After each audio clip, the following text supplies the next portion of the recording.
जब कुंभकर्ण 6 महीने सोता था तो इसकी पत्नी क्या करती थी।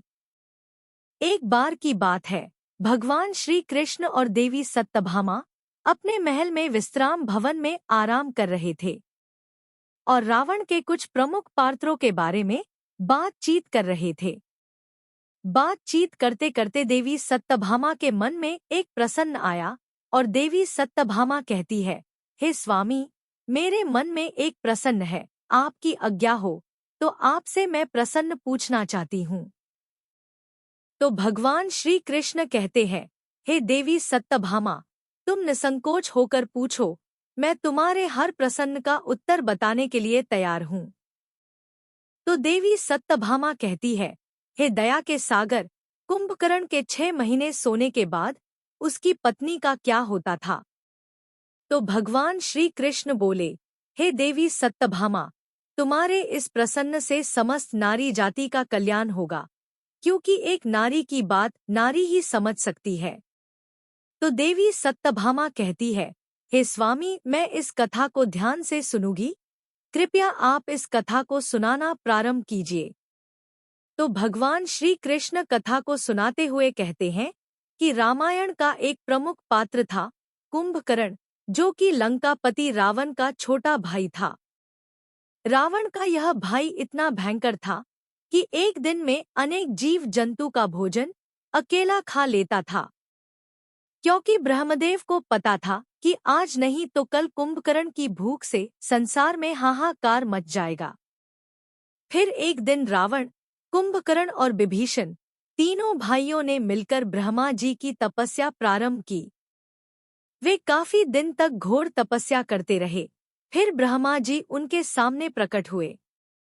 ब्रह्मदेव ने तीनों भाइयों से वरदान मांगने को कहा। तो रावण ने अमर प्राप्ति का वरदान मांगा, लेकिन यह वरदान देने से ब्रह्मा जी ने मना कर दिया और कहा कि तुम्हारा जीवन तुम्हारी नाभि में स्थित रहेगा, जिससे शत्रु आसानी से तुम्हारा वध नहीं कर पाएगा। वहीं जब बारी विभीषण की आई तो उन्होंने संपूर्ण जीवन में विष्णु भक्ति मांगी। कुंभकर्ण ने इंद्रासन पाने की इच्छा से घोर तपस्या की थी, जिससे इंद्रदेव भी काफी चिंतित थे। इंद्रदेव अपनी इस चिंता की निवारण के लिए देवी सरस्वती के पास पहुंचे और उनसे विनती की कि आप कुंभकर्ण की मति फेर दीजिए, जिससे वह इंद्रासन ना मांगे।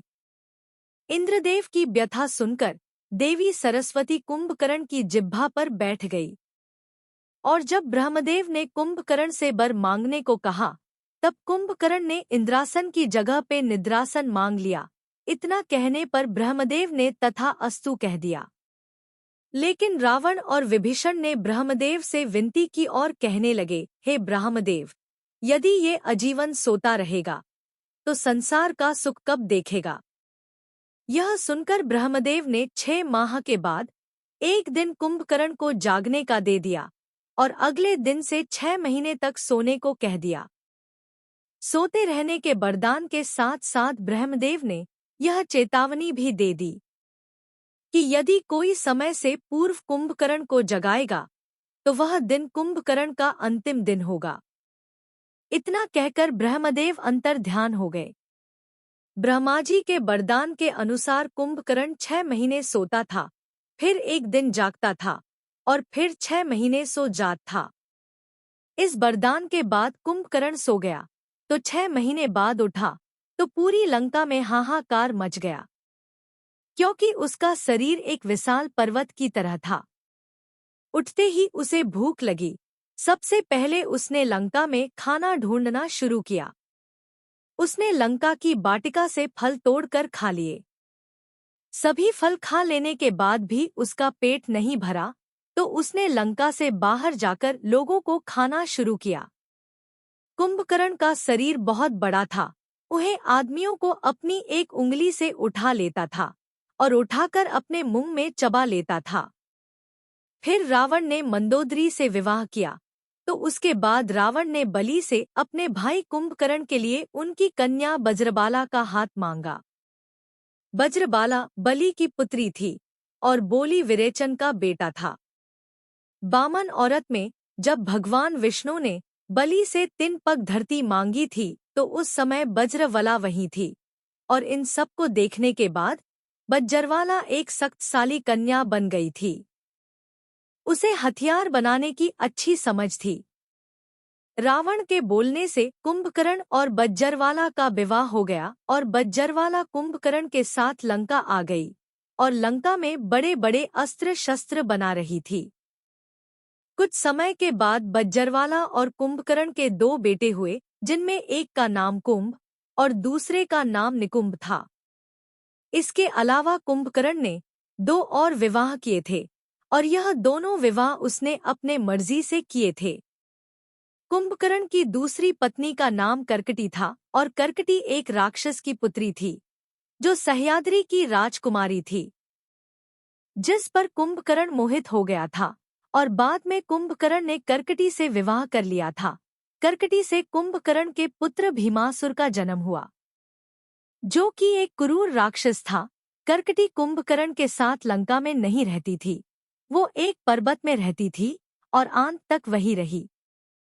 कुंभकर्ण का तीसरा विवाह कुतुबपुर के महोदर नामक राजा की बेटी तड़पमाला से हुआ था, जो बाद में लंका में ही रह रही थी।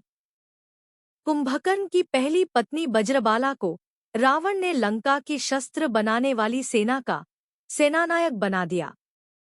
क्योंकि उसे शस्त्रों के बारे में बहुत ज्यादा ज्ञान था, इसलिए वह अपनी सेना के साथ शस्त्र बना रही थी। और कुंभकर्ण की तीसरी पत्नी तड़पमाला उसके लिए 6 महीने तक भोजन का प्रबंध करती थी, ताकि जब कुंभकर्ण उठे तो उस भोजन को खाकर उसका भूख मिट जाए।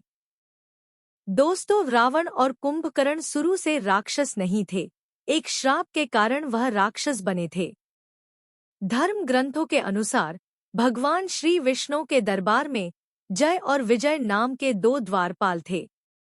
एक बार सनक, सनत, सनातन और सनत कुमार नाम के 4 मुनि भगवान श्री विष्णु के दर्शन करना चाहते थे। उस समय जय और विजय नाम के श्री विष्णु के 2 पहरेदार ने उनकी हंसी उड़ाते हुए उन्हें रोकने का प्रयास किया।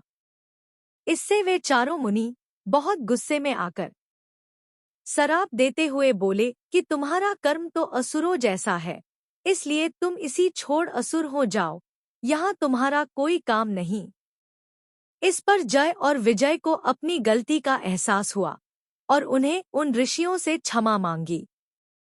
इस पर उन ऋषियों ने कहा कि श्राप तो वापस नहीं ले सकते, परंतु इतना हो जाएगा कि तुम्हें हमेशा के लिए नहीं बल्कि 3 जन्मों के लिए असुर योनि में रहना पड़ेगा, और तीनों ही जन्मों में तुम्हें मुक्त करने के लिए स्वयं भगवान श्री विष्णु आएंगे। उसके बाद तुम फिर इस पद को प्राप्त कर लोगे। त्रेता युग के समय रामायण में भी कुंभकर्ण के पूर्व जन्म का उल्लेख है। असल में एक ऋषि के श्राप के कारण ही कुंभकर्ण जंगल में भटक रहा था। इस समय वहां पर भगवान श्री विष्णु पहुंचकर बोले कि तुम मुझे मत ढूंढो, जब समय आएगा तो मैं तुम्हारे पास आ जाऊंगा।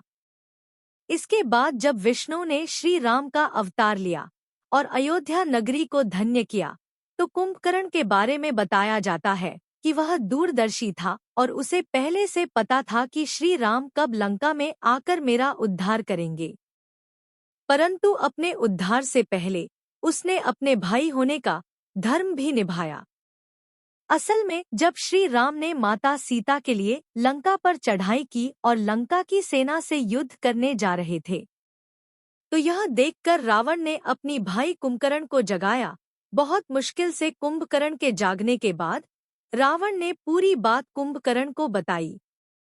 तो कुंभकर्ण ने रावण को समझाते हुए कहा था कि भ्राता, आपके पास 5 कन्याओं में पूजित संसार के सबसे सुंदर कन्या मंदोदरी है, जो कि आपकी धर्म पत्नी है और मेरी माता समान भाभी है। इसके बाद भी आप जंगल में भटकते हुए एक स्त्री का हरण करके अपने राज्य में लाए और उसे भी अपनी पत्नी बनाना चाहते हो। अभी भी वक्त है, आप प्रभु श्री राम से माफी मांग लीजिए, उनकी शरण में चले जाइए, वो मर्यादा पुरुषोत्तम है, तुम्हें क्षमा कर देंगे। इस पर रावण को कुंभकर्ण पर क्रोया आया और क्रोध पूर्वक कुंभकर्ण से बोला कि तुम्हें युद्ध नहीं करना हो तो मत करो, परंतु मुझे ज्ञान मत दो। तो कुंभकर्ण कहने लगा, भैया मैं तो समझा रहा था क्योंकि इसी में लंका की भलाई है, पर अब नहीं चाहते तो मैं अपने छोटे भाई होने का धर्म निभाऊंगा और श्री राम से युद्ध करूंगा। इतना कहकर कुंभकर्ण रणभूमि की ओर चल पड़ा। जब कुंभकर्ण रणभूमि की तरफ जा रहा था तो ऐसा लग रहा था जैसे बड़ा पर्वत हो। कुंभकर्ण ने रणभूमि में पहुंचकर बानर सेना में हाहाकार मचा दिया।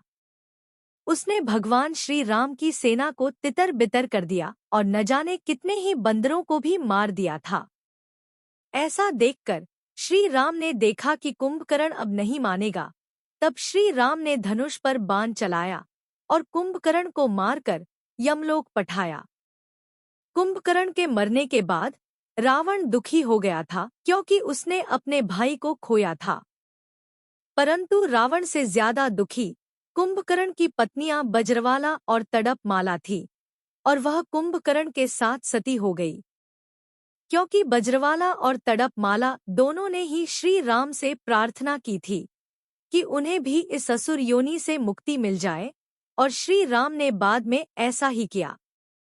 तब भगवान श्री कृष्ण कहते हैं कि हे देवी सतभामा, कुंभकर्ण के साथ साथ उसकी पत्नियों को भी मुक्ति मिल गई। और इसी के साथ हमारी आज की कहानी भी संपन्न हुई। दोस्तों, अगर वीडियो अच्छा लगा हो तो लाइक करें, हमारे चैनल को सब्सक्राइब करें और अपने दोस्तों के साथ शेयर करें।